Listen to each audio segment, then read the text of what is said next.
Bom, projetos complexos sempre existiram, mas hoje eles estão mais rápidos, mais críticos, mais interdependentes e qualquer erro custa caro. Sair de um sistema muito antigo para um sistema muito novo traz uma complexidade grande. E isso é um movimento que vai acontecer dentro de toda a empresa. Deixe para os especialistas de planejamento trazer a identificação e a organização do projeto, porque as coisas conseguem fluir muito mais, né?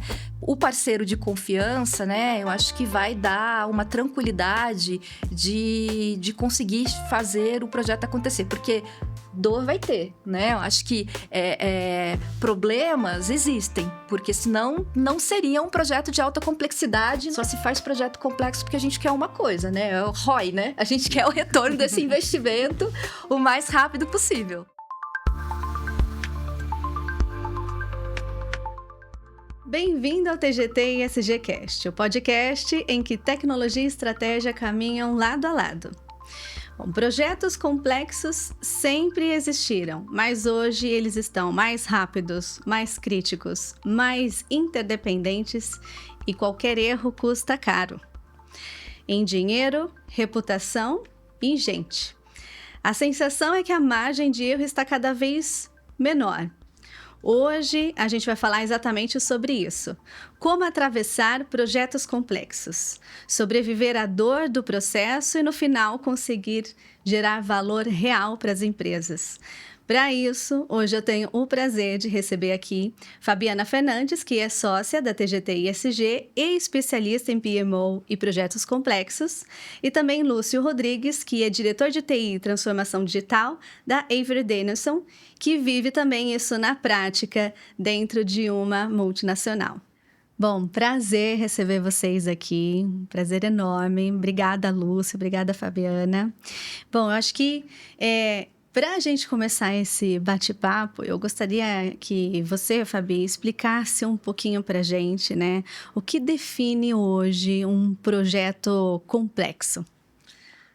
Vamos lá. Complexidade está muito ligado à multidisciplinaridade, a mudanças, envolvimento de muitas pessoas, impacto em muitos processos, né? Eu acho que uma forma boa da gente exemplificar complexidade, a gente exemplificando, dando alguns exemplos, como, por exemplo, né, a gente está com muitos projetos de transformação digital, de trocas de RP, né, por obsolescência de legados, né, de soluções especialistas. E agora, né, tem o queridinho do momento, que é a reforma tributária, né? Eu acho que esses são projetos que tem um alto custo para a companhia, né? Porque exige esforço, exige uma energia, né? Não só financeira, mas também de tempo e dedicação do time, e pode impactar o resultado, né? da empresa, né? Muda o ponteiro positivamente ou negativamente também, se o resultado desse projeto, né, não for satisfatório, tá? Então, acho que o resumo projetos complexos são projetos que envolvem muitas pessoas, muitas áreas, fornecedores, né? E tem uma interdependência muito grande das entregas, né? Que esse projeto precisa fazer. Lúcio, você está do outro lado, né? É a empresa que busca ali uma consultoria para ajudar num projeto complexo. Como que você enxerga hoje um projeto complexo e o que ele representa aí para empresas, por exemplo, como a Avery Dennison? Legal. Bom, eu estou do lado do cliente, né? E eu trabalho numa indústria, né? E a indústria tem algumas características, né? A indústria busca sempre muita qualidade e busca sempre produtividade, né? E isso a gente reflete nesses projetos complexos, né? E também outra coisa que a indústria busca é maximizar os investimentos. Então, agora a gente está nesse projeto que a gente terminou agora de troca de RP, onde a gente usou o RP antigo por muito tempo. E a gente usou o máximo que a gente podia usar do sistema antigo e agora chegou a hora da gente ir para um novo investimento. E a gente está indo para uma ferramenta a mais atualizada que tem no mercado. Então, pronto para explorar a inteligência artificial e todos os tipos de produtividade que um sistema atualizado traz, né? Com isso, né, sair de um sistema muito antigo para um sistema muito novo traz uma complexidade grande. E isso é um movimento que vai acontecer dentro de toda a empresa, que é uma multinacional com presença no mundo inteiro e que tem por estratégia implementar uma solução unificada. Então, a gente está compartilhando a mesma instância, a mesma tecnologia, os mesmos dados e os mesmos processos. Tudo isso seria já uma complexidade gigante se fosse só o Brasil, mas aqui a gente tem que pensar que é um projeto global. Então, essa complexidade, além do alinhamento dos processos e da atualização que está acontecendo no Brasil, tem que estar alinhado com os processos que são globais também. Então, aterrissando esse significado de projeto complexo para a gente numa indústria, é esse o contexto. O Lúcio falou, né, sobre a troca aí de um ERP. Sim. Recentemente eu tive uma conversa com o Omar Tavashi, que é sócio-diretor, inclusive, da TGT-ESG, e a gente estava produzindo ali um artigo sobre esse boom, né, as empresas. Esse não é uma necessidade isolada só da Ivory Denison. As empresas, no modo geral, estão passando por um momento, né, de as novas tecnologias, elas surgem e exigem também que as ferramentas, as tecnologias atuais das empresas também sejam preparadas para isso, né, Fabi? Como que você vem acompanhando esse cenário? Bem, eu acho que é o que a gente chama hoje dos grandes projetos de transformação, né? Eu acho que trocar o ERP é trocar uma base transacional ali que viabiliza e traz ali oportunidades de crescimento para a gente conseguir acompanhar esse mundo que precisa de respostas rápidas, né? Então, acho que tem 2 movimentos muito grandes acontecendo, que é o caso, né, de ter os sistemas muito obsoletos, que realmente impede a gente conseguir ter velocidade para conseguir estar à frente, né, mudar o negócio, né? A gente sabe que as indústrias e os negócios precisam se mudar para conseguir se adequar à nova situação, né, à velocidade de tudo que acontece. E a contrapartida é que também tem algumas soluções tecnológicas, né, como, por exemplo, o SAP, né, o ECC do SAP, em 2027, perde o suporte. Então, obrigatoriamente, todos os clientes que têm hoje, né, o ECC, eles precisam obrigatoriamente fazer um projeto para mudar de versão, né? Esses projetos de mudança de versão, normalmente eles... não estou dizendo que eles não são complexos, né? Mas eles são um pouco menos complexos porque a gente chama ele de brownfield, tá? Que são projetos que normalmente você mantém exatamente os mesmos processos, né, existentes na companhia, e você simplesmente troca a solução mantendo o processo. Então, para as pessoas, né, o impacto do processo operacional, ele acaba sendo um pouco menor.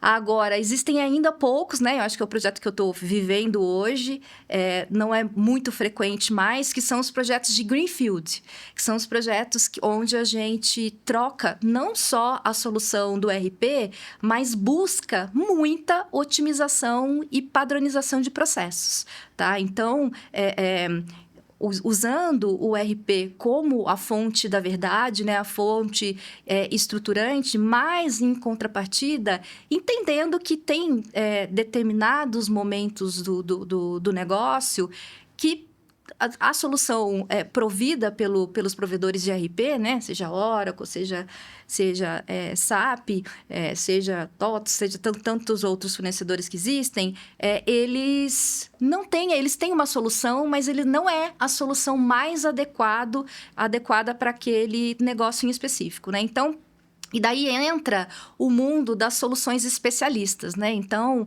onde a gente acaba tendo um ecossistema, né, complexo, e é meio contraditório, né? Porque normalmente, quando a gente está em legado, tirando, né? O pessoal, estamos tirando o legado, tal, vamos ter uma redução drástica de quantidade de soluções para manutenção, né? Porque isso também é uma coisa que se busca, né?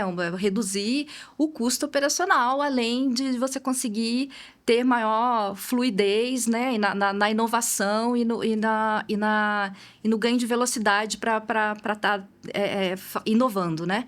Mas dentro desse contexto, muitas vezes tem muitas soluções que não adianta. Eu preciso de uma solução específica de transporte, eu preciso de uma solução específica de planejamento, né? Então, eu acho que tem a situação também do contexto da nossa jabuticaba brasileira, né? Porque quando a gente fala de imposto, tributo e obrigações acessórias, né? Não é o RP que vai atender, né? Então, por si só, a troca de um RP, né? Sendo ele, né? Num contexto sem mudança de processo, né?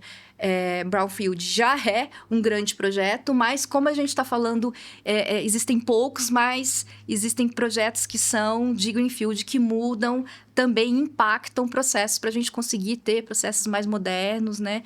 E estruturados, tá? Então, eu acho que é isso.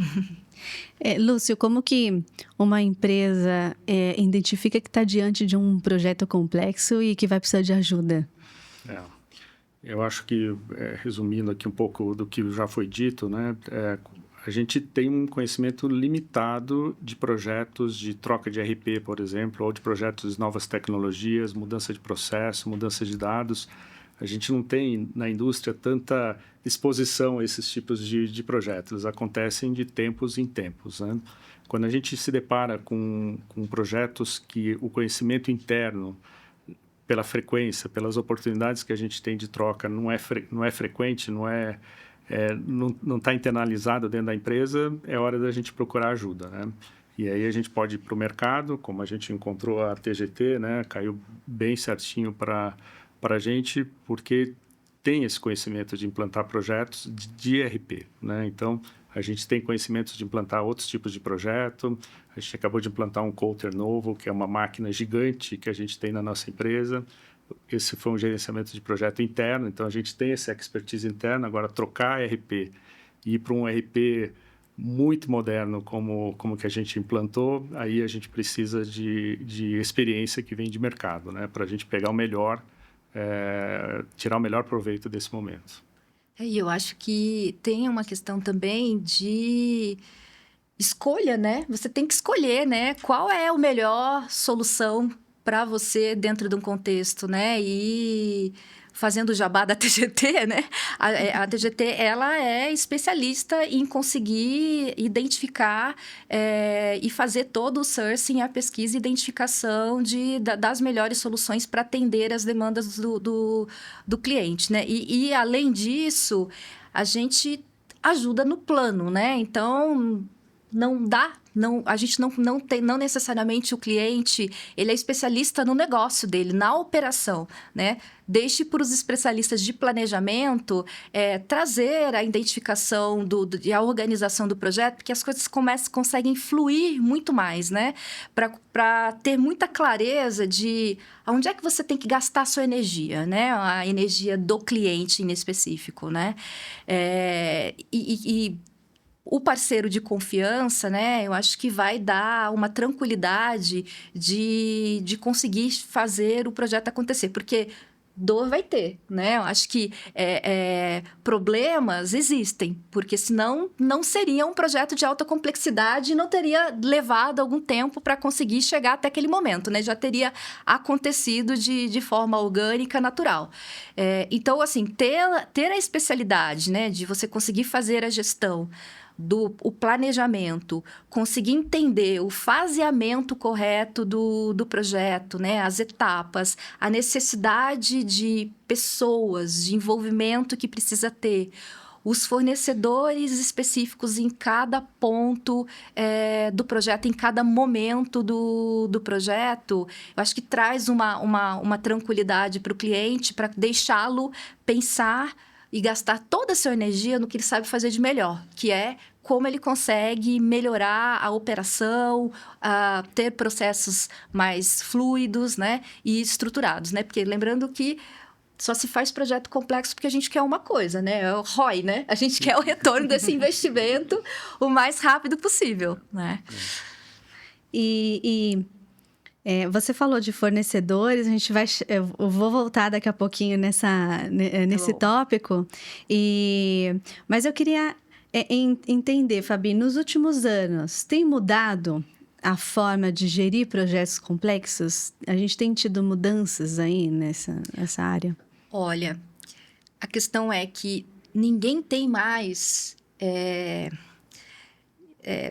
não existe mais tempo para você conseguir fazer um projeto. Ninguém tem mais paciência, eu acho que essa é a palavra que faltou, de esperar 3, 4, 5 anos num projeto. Porque, assim, antigamente, se fazia um projeto complexo, né? Se fazia uma troca de um RP, mas normalmente eram times enormes,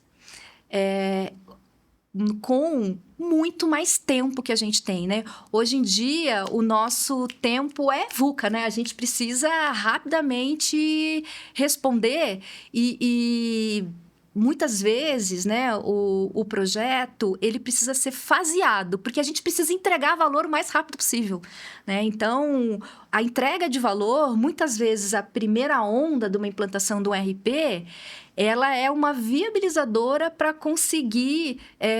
e muitas vezes você entra com processos até um pouco piores em algum momento. Por quê? Porque você sabe que você teve que construir um alicerce para conseguir viabilizar todo o crescimento, né? Então, acho que os grandes projetos de transformação, e o RP, eu acho é um grande exemplo disso.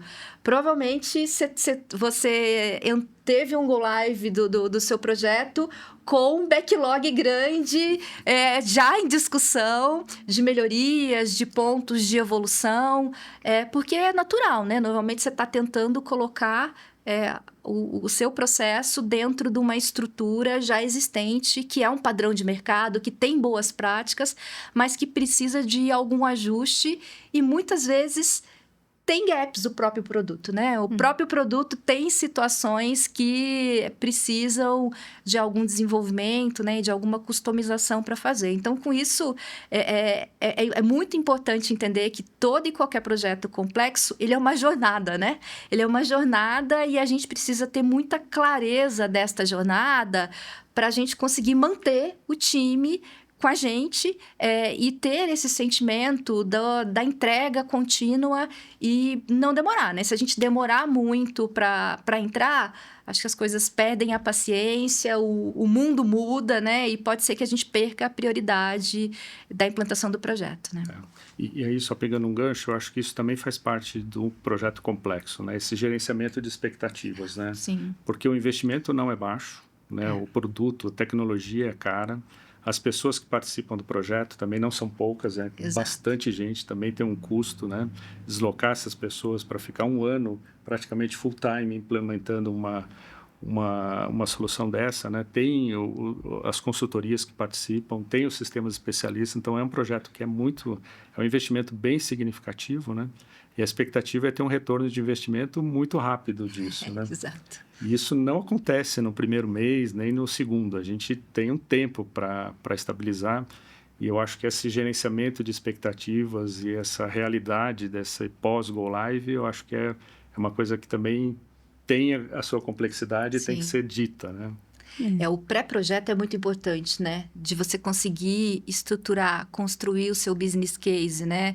Fundamentados em alavancas, identificar quem são os patrocinadores desse projeto e entender qual é a curva do retorno do investimento, né? Então, porque tem situações que, poxa vida, quando a gente fala de algumas situações de compliance, você consegue perceber o impacto do projeto um ano depois da implantação dele, porque você precisa do ano fiscal fechado para conseguir ver efetivamente os resultados, né? E além disso tudo, tem todo o período de adaptação da companhia, né? Pode ser que a gente ninguém faz processo para ficar menos produtivo, mas tem uma curva, a gente está mexendo com pessoas, a gente está mexendo com linha de produção, a gente tem normalmente muitas pessoas envolvidas e a gente está mexendo completamente na forma como essas pessoas trabalham, né? Então, é natural que num primeiro momento a gente desacelere depois para ganhar tração e evoluir os processos como um todo, né? Ter uma visão de melhoria de processos. Você falou da participação de pessoas aí nesse processo, né? A complexidade, Fabi, ela vem mais da tecnologia ou das pessoas? Olha, eu acho que a complexidade hoje em dia, ela não é só de tecnologia de pessoas, é do processo. E o processo envolve tecnologia e envolve pessoas. Hoje, não sei a quantidade de processos que você tem hoje que não envolve tecnologia. São muito poucos, Isso, né? Quando a gente está falando de automação, a gente está de maquinário. Então, não tem como a gente desvincular a tecnologia hoje da nossa transformação como um todo. E quem faz a transformação são as pessoas, né? Então, assim, eu acho que é muito pendular, eu acho que tem momentos em que exige mais atenção. O projeto tem momentos que são momentos muito técnicos, né? Momentos da gente conseguir fazer o mapeamento de interfaces, por exemplo, que existem entre as soluções, né? Os especialistas e o RP, por exemplo.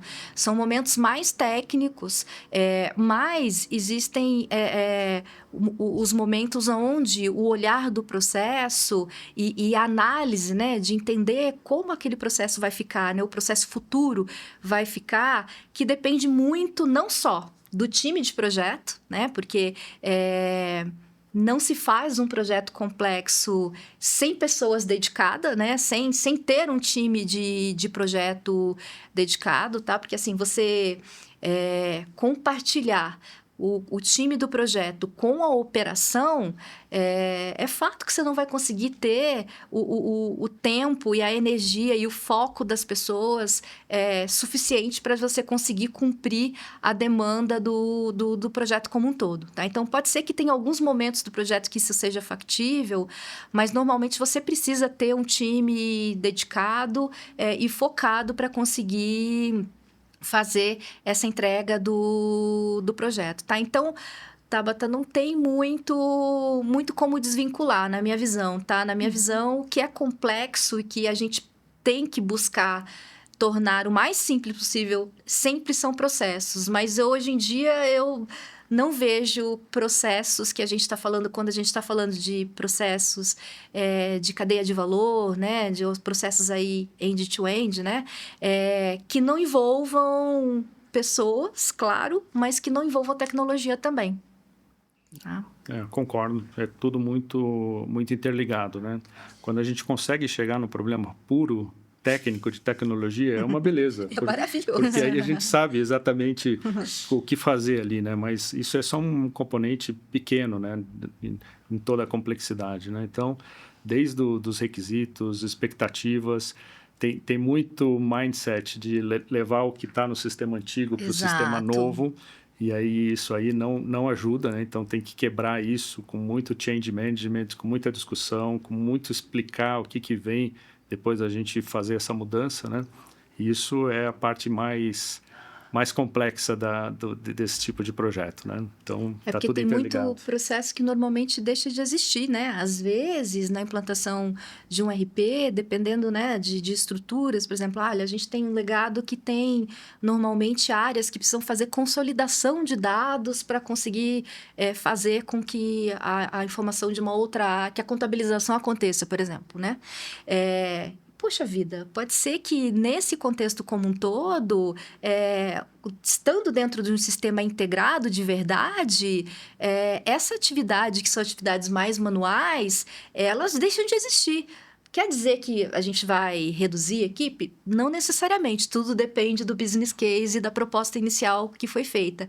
Mas o trabalho das pessoas, obviamente, vai mudar, né? Não tem como não mudar.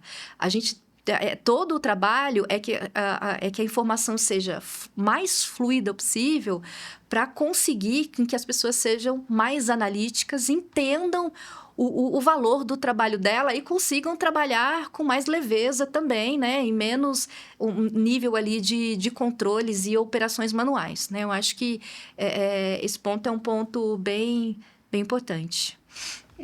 O Lúcio mencionou aqui, né, a participação do Change Manager, né? A gente teve aí um episódio anterior que foi lançado sobre esse assunto.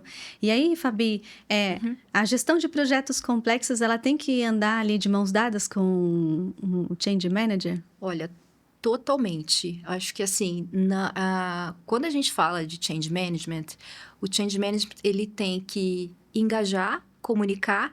E mais importante para mim é conseguir fazer e mapear os impactos organizacionais das entregas que estão sendo realizadas. Então, é uma colaboração muito próxima, porque normalmente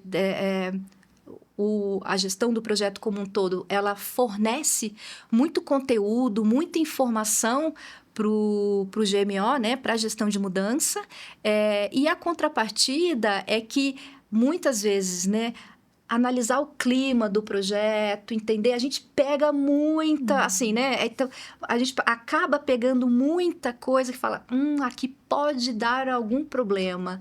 Ou, poxa vida, será que não tem um processo que está sendo menosprezado ou superestimado por conta... Então, assim, é um trabalho muito próximo e colaborativo, né? Porque dentro das estruturas de projetos, a gente tenta colocar metodologias ágeis, trabalhar em sprints, mas assim, a gente precisa ter um escopo fechado, né? A gente adapta metodologias para conseguir ter mais esse dinamismo da entrega mensal, da entrega quinzenal, dentro da visão das sprints, mas a gente tem um backlog que tem uma sequência lógica do que precisa ser feito, né? Então, para eu conseguir viabilizar os meus testes, né? Então, se eu estou falando de uma cadeia de valor, por exemplo, né? de compra, eu preciso garantir que o pedido de compra seja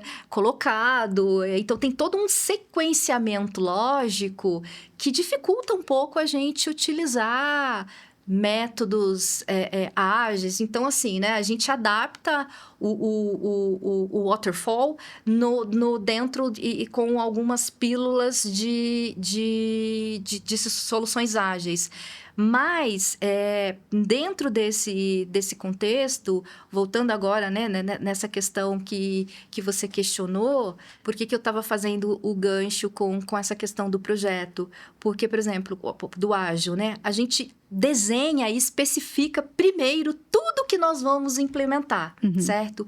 Então, este desenho é onde a gente consegue identificar, junto com as áreas de negócio, quais são os grandes impactos que podem acontecer dentro do projeto. Então, quando a gente termina a fase de desenho, saem 2 trilhas dali. Tá? Sai uma trilha de construção, que daí é um olhar mais técnico, né? De produção mesmo, de tudo que precisa ser construído, configurado dentro da ferramenta, mas sai também um conjunto de atividades de preparar a empresa para essa mudança, né? Então, a gente identificar os impactos, identificar mudanças de políticas, ajustes de processo, readequações de time que precisam ser feitos, organizar toda a rede de multiplicadores, né, de disseminação, de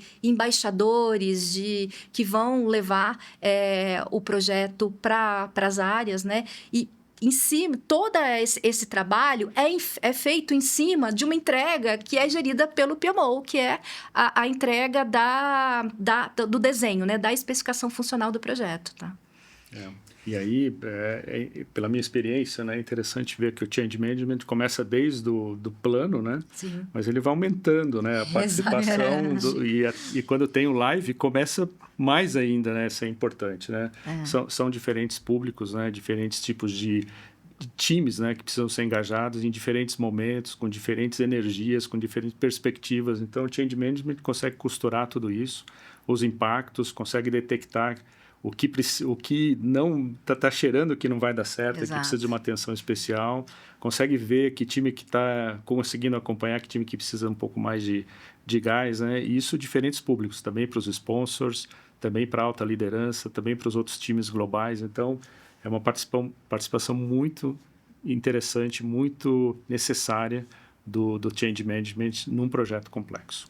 Eu costumo dizer que o trabalho do Change Management, ele existe a entrega técnica que muitas vezes você consegue terceirizar, mas a mudança mesmo, ela é gerida pela empresa, né? Ela é gerida ali pelo cliente, pelo time que está envolvido dentro do projeto, né? Então, quem materializa realmente o impacto do projeto e a mudança efetiva, né? É o time de GMO, né? Não tem, é uma coisa que não dá muito para a gente desatrelar essas duas coisas. E com relação aos riscos, né? Durante aí um projeto complexo, quais seriam esses riscos? Se ele não for Olha, bem gerenciado. Risco tem sempre que ter, né? Tem que ter. Se não tem risco, é sinal que a gente começou tarde o projeto, né? Se não tiver alguns riscos apontados ali, significa que a gente não fez a lição de casa, porque um projeto complexo, obviamente, traz risco. Né? Sim, exato. Eu acho que, assim, tudo depende da natureza do projeto, né? Da gente conseguir entender e eu acho que um ponto também é a gente conseguir ter maturidade, eu não sei se a palavra correta é maturidade, mas é conseguir entender o que é o impacto do projeto, que realmente você pode ter alguma situação, por exemplo, que você vai ter um aumento de headcount em uma determinada área, porque tem um processo que vai mudar. E o que é risco do projeto, né? Então, normalmente, quando a gente faz uma gestão de risco bem estruturada, na maioria das vezes a contingência e a mitigação vira escopo do projeto, né? Porque você coloca como escopo do projeto algumas atividades adicionais, né? Então, vou dar um exemplo, né? Então, antes da gente começar os testes unitários, a gente sabe que quando a gente tem um parque de muitos especialistas, a gente tem que fazer os testes de conexão entre esses especialistas. Eu preciso, antes de envolver as pessoas a testar sobre o olhar funcional, garantir que a informação está chegando ponta a ponta desses dados. Então, o que a gente faz? Normalmente, a gente cria uma contingência, né, uma mitigação de um problema que a gente conhece, de conseguir garantir que os testes dessas interfaces, elas não sejam somente unitários, né? Só uma ponta testando, mas que a gente faça um teste real de conexão. Porque, na minha experiência aí de vários RPs implantados, normalmente é isso que atrasa o início do sítio. Não, legal. E a questão do risco, né? A gente tem que contar com as experiências, né? Então, quem implanta a tecnologia especificamente tem os riscos, né? Na cabeça, né? Prontos, né? De experiência de projetos de onde pode dar problema, né? A consultoria que trabalha com gerenciamento de projeto também tem esses riscos baseado na experiência. E a gente que está do outro lado, do negócio, né, também sabe quais são os riscos, né? A gente conhece os nossos clientes, a gente conhece o nosso processo, nossos dados, né? E os nossos usuários, né? Então, também a gente conhece os riscos. Tudo isso tem que ser combinado, né? Tem que ir numa lista grande, né? Que a gente vai reduzindo essa lista e vai levando nas diferentes etapas do projeto. Mas o risco é uma constante, né?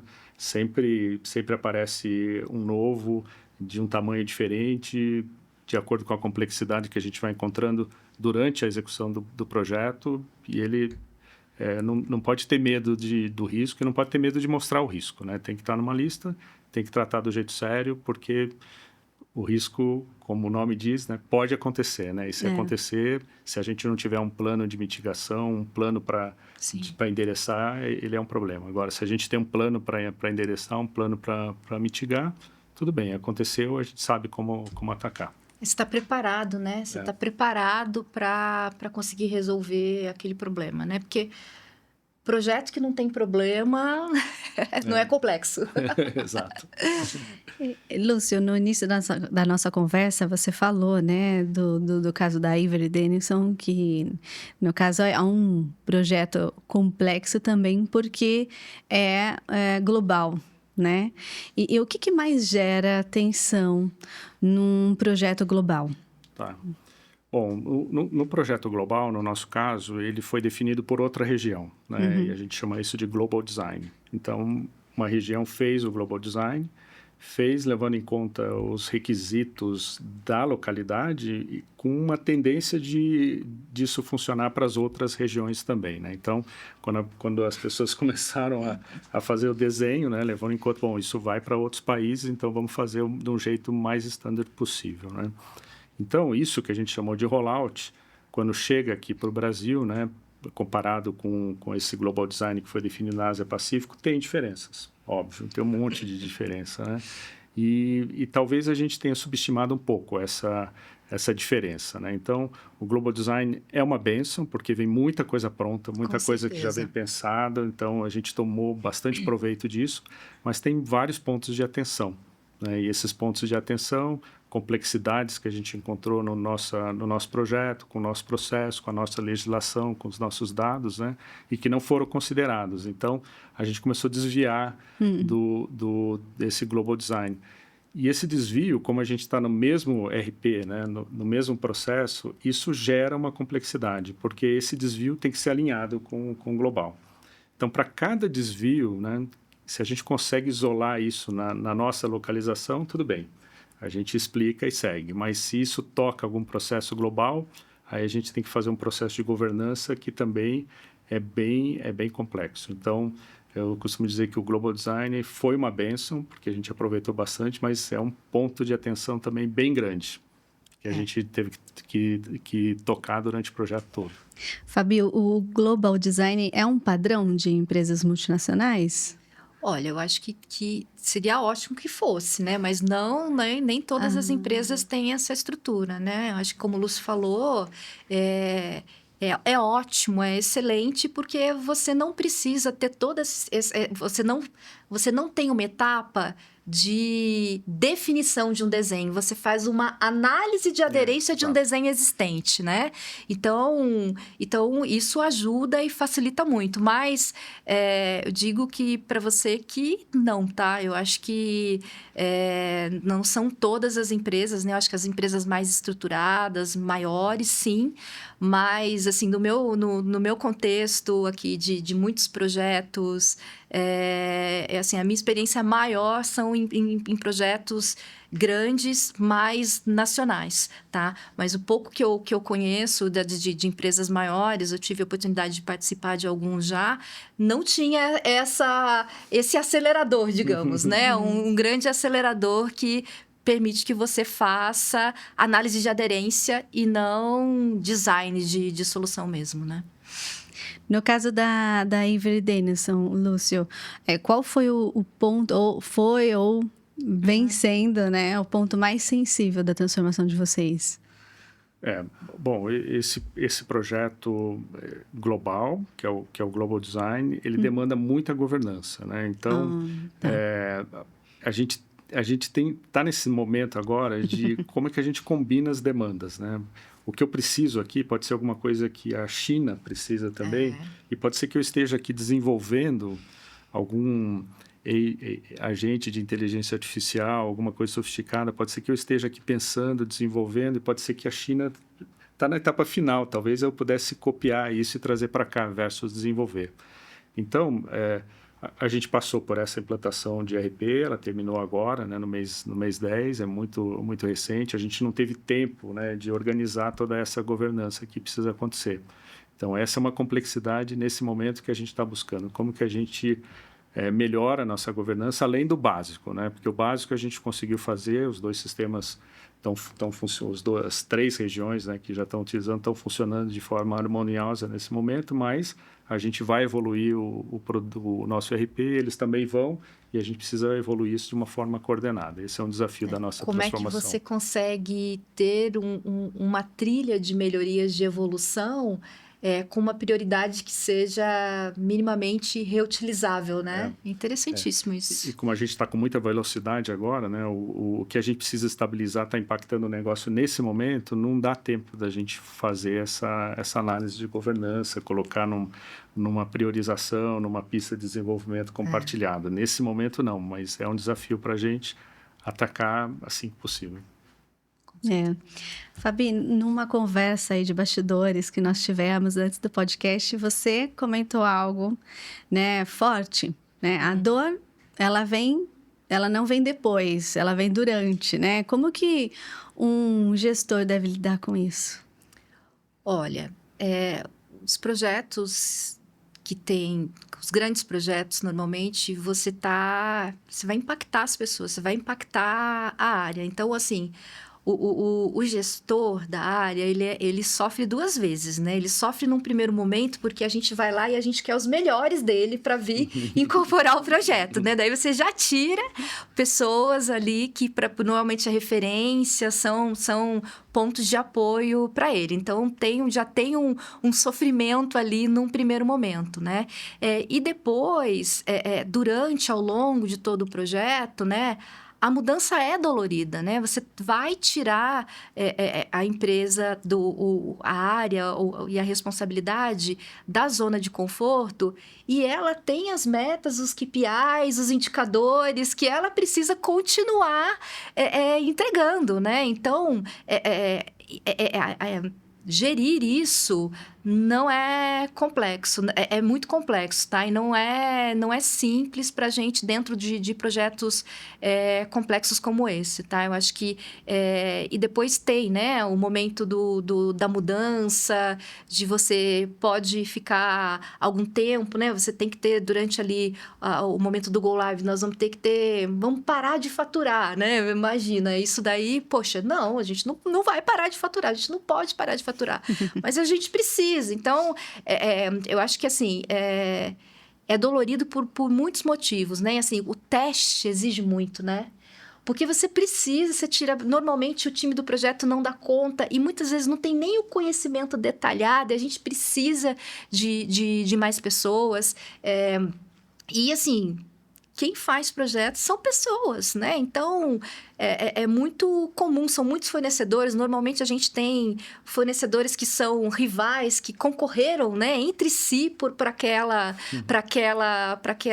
aquela determinado escopo. Um ganhou uma parte, outro ganhou outra parte.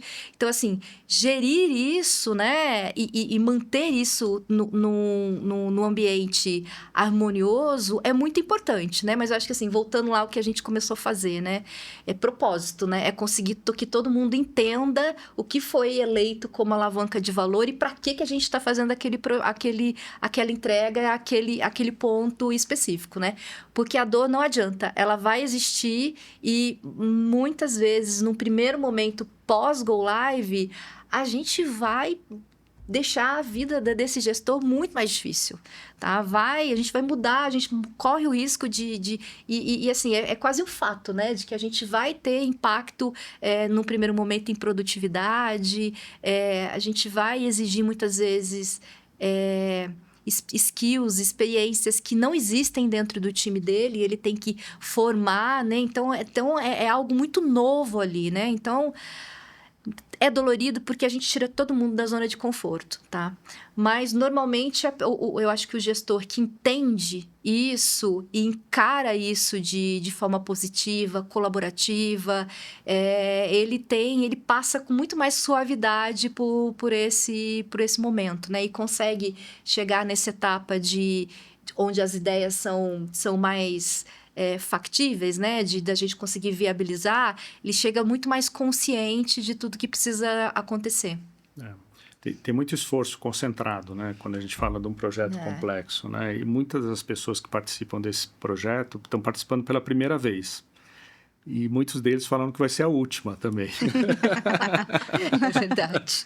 Então, para a gente que é de TI, né, no meu caso, esse não foi meu primeiro projeto e também não vai ser o último projeto. Então, a gente já tem uma experiência que a gente vai acumulando, né? Mas para algumas pessoas foi a primeira vez e aí entrou porque era um projeto mais importante, um dos mais importantes da empresa no momento, né? Ia ter uma alta visibilidade, tem a questão do propósito, né?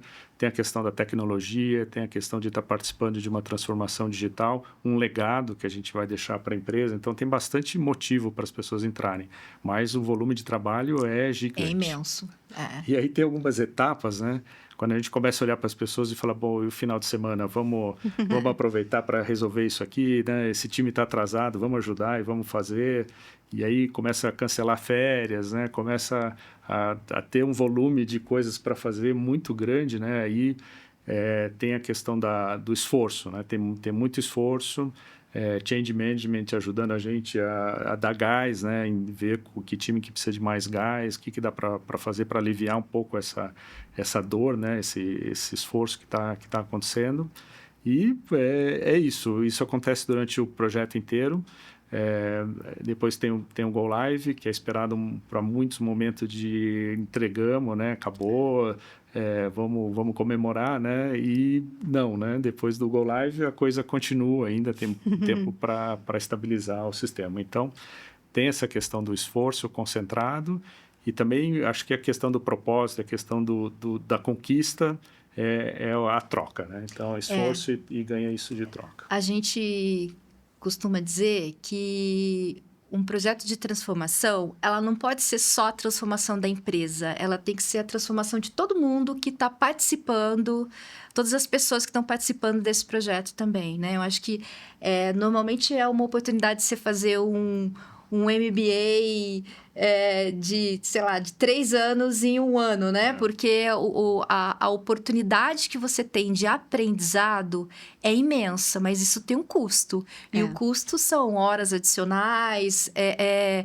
você ter que, muitas vezes, né, entender que o processo não é só aquilo que o seu propósito ali em específico, né? Então, exemplo, não adianta eu querer colocar um produto, eu preciso, para colocar um novo produto, né, para ser comercializado, eu preciso garantir que ele contabilize, que eu consiga faturá-lo, né? Então, essa visão multidisciplinar e não cilada que um projeto exige, né? Não é nem que ele propicia, ele exige que aconteça.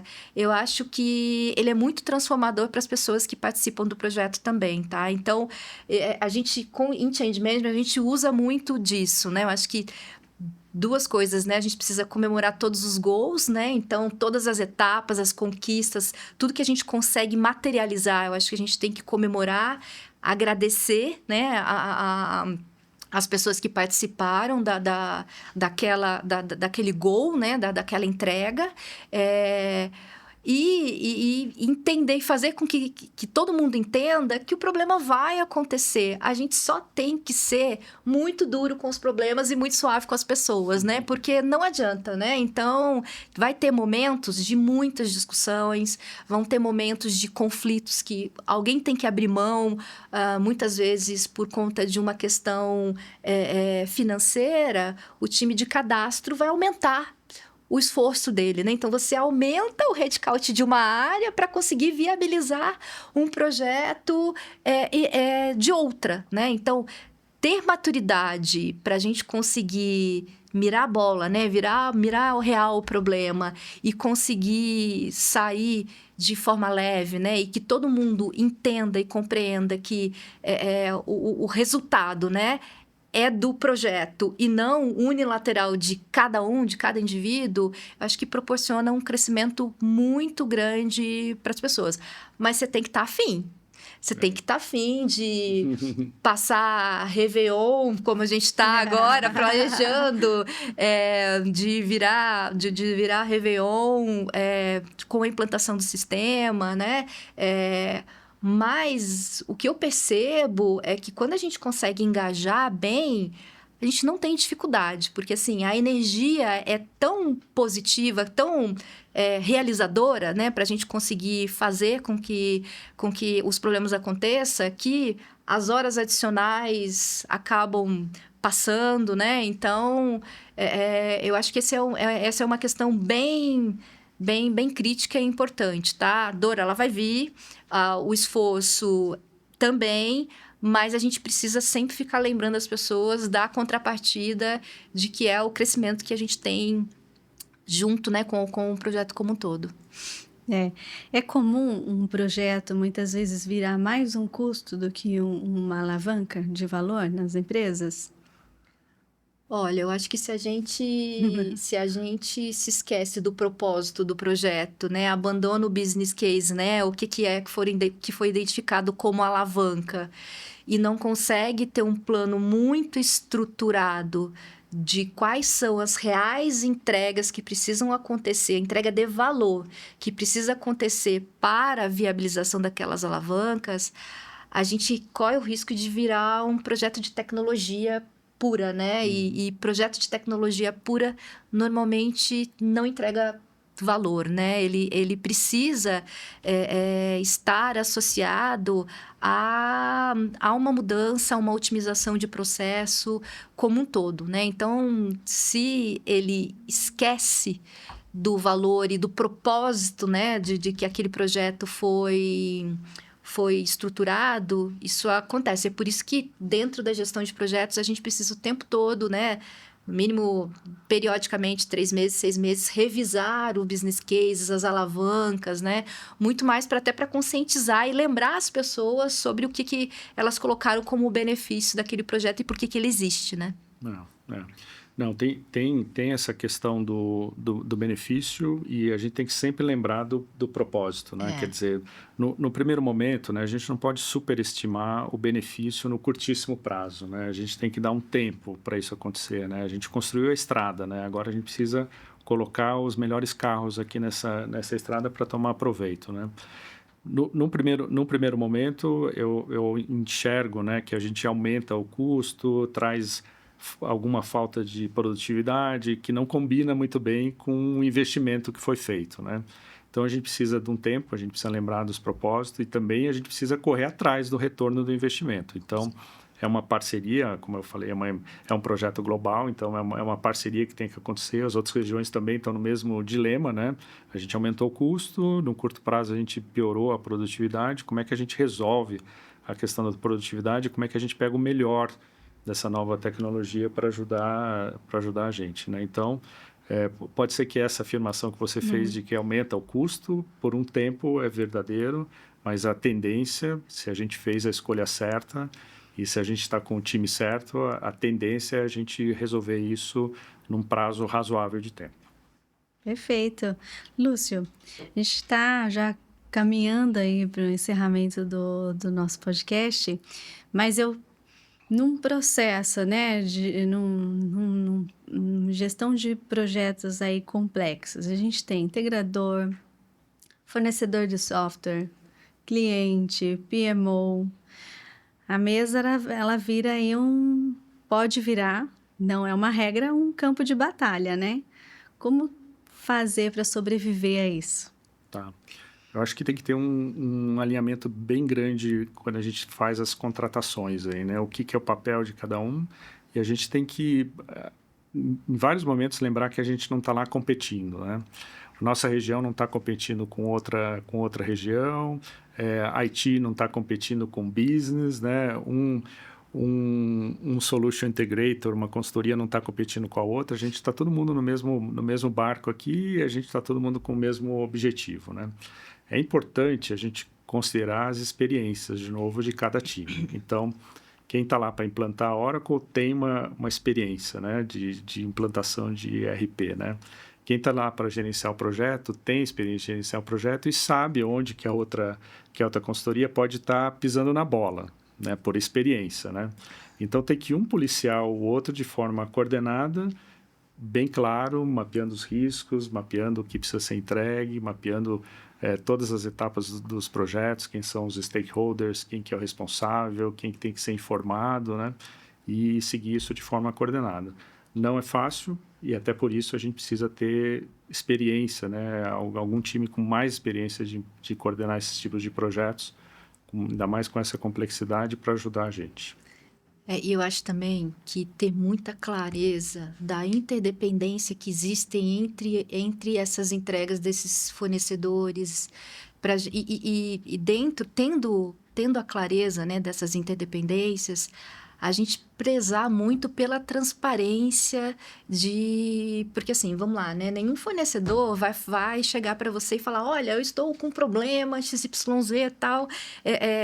Muitas vezes ele vai tentar resolver antes de trazer um problema, né? Eu acho que assim, normalmente a gente fica sabendo o quê? De 1/5, 2/5 da quantidade de problemas que existem. Porque de novo, são pessoas, são serviços sendo prestados, né? Que a gente precisa gerir. Então, na minha visão, não é simples, não é fácil, mas é muito importante que a gente preze por um bom clima no projeto, né? O projeto precisa ser leve, né? A nossa missão é dura, a entrega é grande, mas a gente precisa ter um ambiente de confiança, né? Eu acho que as pessoas precisam se sentir minimamente ali seguras para expor quando existe um risco, um problema, e prezar e fomentar o diálogo entre os fornecedores, né? Porque se toda vez precisar de um intermédio do cliente, a gente perde muito tempo, e tempo que a gente não tem, né? Então, eu acho que prezar por transparência, uma comunicação próxima e leve é bem importante nesse tipo de projeto. Fabi, como que o PMO independente ele pode proteger o cliente nesse sentido? Olha, eu acho que, de novo, né, puxando a sardinha para a TGT, o fato da gente conseguir ser um PMO independente, né, e imparcial, porque nós não somos responsáveis pela entrega final, né? Então, a responsabilidade do PMO principal é ser ponte, né? É ser o elo que viabilize um plano integrado para conseguir que a gente consiga atingir os objetivos e as entregas do projeto em específico. Então, o PMO imparcial, crítico, atento aos riscos e próximo dos fornecedores, né? Não dá para ser um PMO que não entenda do que tá sendo discutido, tá? Então, a gente tem que sentar lá e entender os termos de logística, o que está acontecendo. Eu tenho que conseguir entender o processo de negócio, né? Então, e é por isso a questão de você ter PMOs específicos, porque a gente consegue ter essa visão e a gente consegue aportar conhecimento que muitas vezes a gente não vai ter, mas dentro da nossa estrutura a gente consegue ter alguém que apoie, né? Perfeito. Bom, eu acho que a gente teria aqui, eu tinha anotado mais um monte de perguntas para fazer para vocês. Quem sabe num próximo episódio. A gente vai caminhando para o encerramento do nosso episódio aqui. E aí, quem quiser falar com vocês, como acha, né? Como que acha você, Fabi, na internet? Tem alguma página no LinkedIn? Ou você gostaria de deixar algum e-mail, alguma forma de contato? Sim, eu tô no LinkedIn, Fabiana Fernandes, no LinkedIn, e sempre respondo, gosto muito de falar, gosto muito, né? Eu costumo falar que eu, como PMO, eu não gosto de entregar projeto, eu gosto de entregar valor. Então, é muito bom a gente ter essas trocas, né? Então, obrigada pela oportunidade. Obrigada a você por participar. Lúcio, tem alguma forma de contato também? Eu acho que o jeito mais fácil é o LinkedIn também, Lúcio Rodrigues. Não sei se tem mais de um lá, mas careca acho que só eu. Maravilha. Legal. Bom, e você também pode comentar, se você assistiu, quer deixar também alguma pergunta, pode deixar nos comentários, a gente repassa aqui para os nossos participantes. E, claro, não deixe também de se inscrever nos nossos canais, estamos no YouTube e também no Spotify. Até mais!